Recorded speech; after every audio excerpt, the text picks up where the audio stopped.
নমস্কার। ধ্যান যোগ শ্রীমদ্ ভগবদ্গীতার ৬ষ্ঠ অধ্যায় থেকে আজকের নিবেদন। নির্জন স্থানে যোগী একাকী নিরাকাঙ্ক্ষ ও পরিগ্রহ শূন্য হইয়া দেহ ও মন সংযমপূর্বক অন্তঃকরণ সতত সমাহিত করিবেন। স্বভাবত বা সংস্কারত শুদ্ধ স্থানে যোগী প্রথমে কুশ, তদুপরি যথাক্রমে মৃগচর্ম ও বস্ত্র দ্বারা রচিত নাতি উচ্চ বা নাতি নিম্ন স্বীয় স্থির আসন স্থাপন করিবেন।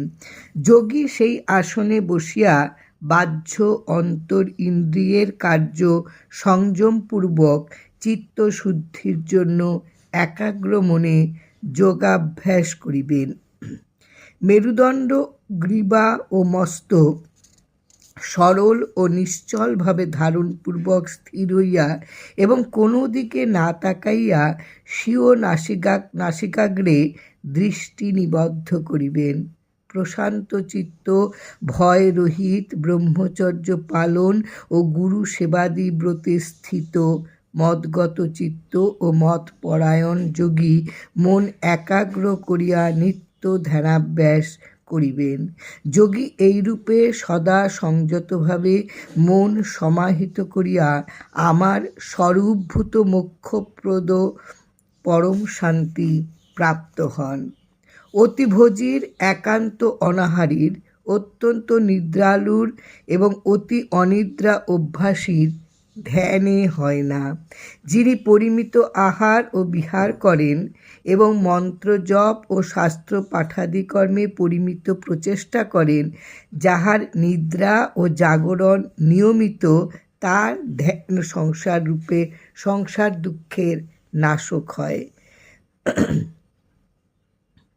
যখন যোগী সকল কামনা হইতে মুক্ত হন এবং তাহার চিত্ত বাহ্য চিন্তা পরিত্যাগপূর্বক বৃত্তিরহিত হইয়া আত্মাতে অবস্থান করেন, তখন তাহার সমাধি হয়।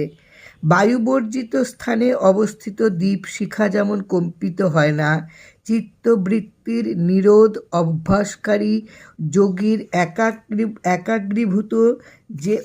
একাগ্রীভূত যে অবস্থায় ধ্যানাভ্যাস দ্বারা চিত্ত সর্ববৃত্তিশূন্য হয় এবং যে অবস্থায় শুদ্ধ অন্তঃকরণ দ্বারা পরম চৈতন্য জ্যোতিস্বরূপ আত্মাকে উপলব্ধি করিয়া যোগী প্রত্যগাত্মাকেই পরিতুষ্ট হন, যে অবস্থায় আত্মকারা বুদ্ধি দ্বারা গ্রাহ্য ও ইন্দ্রিয় গোচরাতীত অর্থাৎ অবিষয়জনিত ব্রহ্মানন্দ রূপ পরম সুখ যোগী অনুভব করেন এবং যাহাতে অবস্থিত হইলে আত্মস্বরূপে সংস্থিতি হইতে বিন্দুমাত্র বিচলিত হন না, যাহা লাভ করিলে যোগী অন্য লাভ তদপেক্ষা অধিক মনে করেন না এবং যে আত্মতত্ত্বে অবস্থিত হইয়া শস্ত্র নিপাতাতিরূপ মহাদুঃখেও বিচলিত হন না।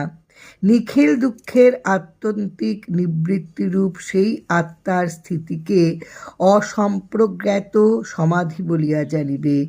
নির্বেদ শূন্য চিত্তে অধ্যাবসায় সহকারে এই সমাধি অভ্যাস করা উচিত। জয় রাম, জয় রাম। গুরু কৃপাহি কেবলম।